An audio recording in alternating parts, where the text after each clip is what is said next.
Hi everyone, I'm Michael Duff, in charge of the Information Security Office.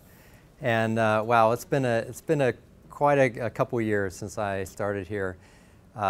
Looking back at where we started back in the summer of 2013 with that large breach that we had of our core authentication infrastructure. And that really is what prompted a large investment in the information security program here from President Provost. Just like David is building his office, we've also been expanding the information security office. We work very closely with privacy. The two complement each other very well, and we really enjoy working with their team. But when I got here, we had about 6 people, and now we're at about 19. Including the school medicine branch over there. And that really reflects the emphasis that's been put on information security. And it's hard to go a week nowadays in the news without hearing about another credit card information breach, Target, Neiman Marcus, Home Depot, and several others. And really what we're trying to do is protect your personal information as well as Stanford's data. So we really think about that. Whenever we do a large initiative, we're thinking about your data and Stanford's data. So today I want to talk about 4 things. I want to review quickly the data classifications that you may have heard about. We have the cards in the back that you can take with you and understand how we've classified our data here. And then we're going to focus on 3 of our more high-profile projects. One is preventing data loss. That's keeping our sensitive information from flowing out inadvertently. And talking about encryption a little bit, I'm going to make sure Dustin has plenty of material for his part, so I won't go into too much detail there. And then we're going to end with a demo of the new 2-step authentication system. So first, I just want to give you an idea. I'm going to talk about each of these in great detail. Just kidding. But I did want to put this slide up to give you an idea of how many projects we have going on. It's really pretty amazing. And these are not small projects. Most of these affect everyone at the university. These are big projects. And you can see the vertical red line shows where we are today. So you can see what we've been doing over the past year or so and what we've got ahead of us. So we're just going to talk about a couple of these today. But to touch again on data classifications, this is really where things start. We really want to understand how we protect certain types of data. So we created these classifications to try to make that easier, to conceptualize, what type of data do I have and what do I need to do with it. So we currently have a 4-tiered structure. I will mention to you that we are thinking about our data classifications right now and whether it's time for a change. But this is what's in place right now. Unrestricted, confidential, restricted, and prohibited. Unrestricted is basically any public information. And really the only thing you need to worry about there is trying to protect the integrity of that data. Let's say you have some published research and you put it out on the web or you put it on a website and you want to make sure that doesn't get changed. You want to make sure no one modifies that information that you're trying to publish. Confidential, most of our data really falls in this. This is a broad category and covers everything from our budgets, our student records, unpublished research if you're not ready to disclose it yet. And really the key here is that you protect it at a level that's commensurate with its value. Okay? And that's really depends on the person who owns that data. How valuable is that data to you? Now the top 2 categories where we do impose some constraints. And that's because these are the ones that if the data gets out and is disclosed to an unauthorized party, then we're liable and we may have to report under certain circumstances. So restricted is where the medical record information is. And basically we require that it's encrypted when it's stored on your machine and when you're transmitting it.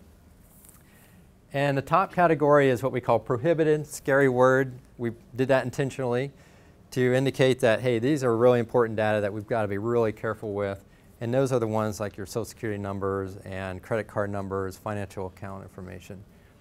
And these really, you have to get permission from what we call a data governance board, or my boss, the VP of Business Affairs, to handle those kind of data. We really don't want those kind of data distributed out that much. Okay. So how are we protecting these data? Well, one of the many methods that we're employing is called data loss prevention. And what we've done is we've installed a system that looks at the outgoing email. When you send an email out, it looks at that email and it compares it against the data that we have from our hospital systems. And so it's really looking at particular information from our hospital systems and see if it matches up to the email.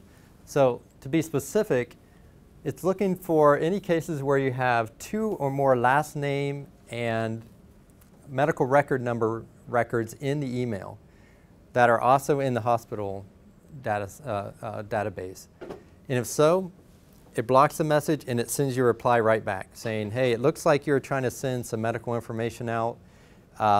You know, you can send that securely, and I think you're going to hear about that today, by putting a secure colon in the subject line, or you can choose an alternate secure mechanism. Or if this really was your personal information, send us a ticket and we'll handle it.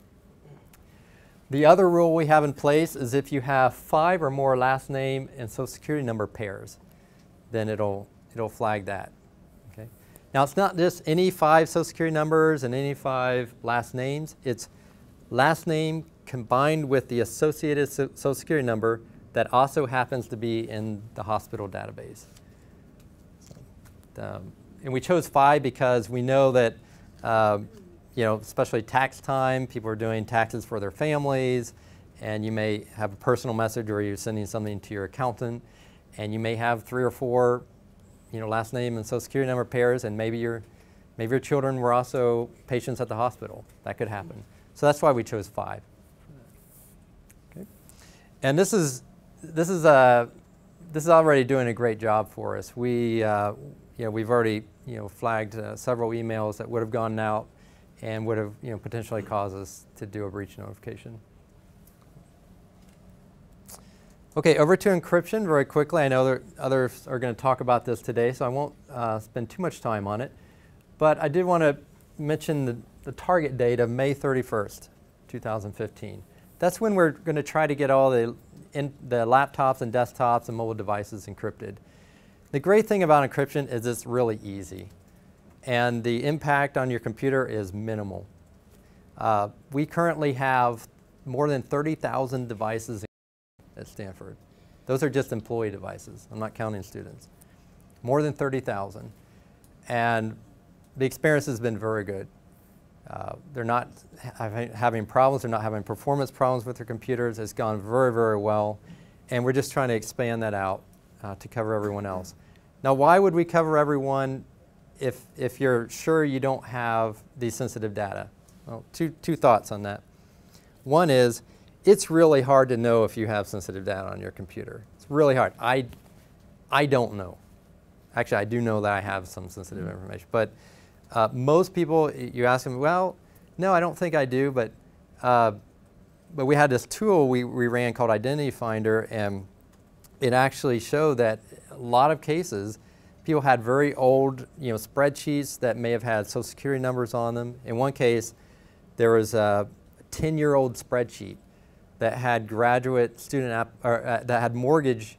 It had to do with a mortgage program here, and it had the social security numbers of, I think, about 1,000 faculty members. And the person had totally forgotten it was there. Why would they remember something from 10 years ago? Anyway, it found it and said, okay, yeah, this is something that I no longer need. The other case is protecting your personal information.